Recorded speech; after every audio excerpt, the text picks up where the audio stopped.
बस इतनी ही बात काफ़ी है कि नफ़ली रोज़ा बगैर सहरी के भी हो जाता है और बगैर किसी उज़र के तोड़ा भी जा सकता है। वैसे उज़र के बगैर मत तोड़िए ना, लेकिन ये भी उज़र काफ़ी है, कोई आपको खाने के लिए ऑफ़र कर रहा है तो आप तोड़ दें।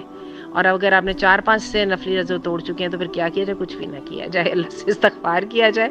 और दूसरी बात है, जब नफ़ली रोज़े रखने लगे तो ज़रा थोड़ी-सी मज़बूत नीयत के साथ रखें ताकि उनको पूरा कर दें।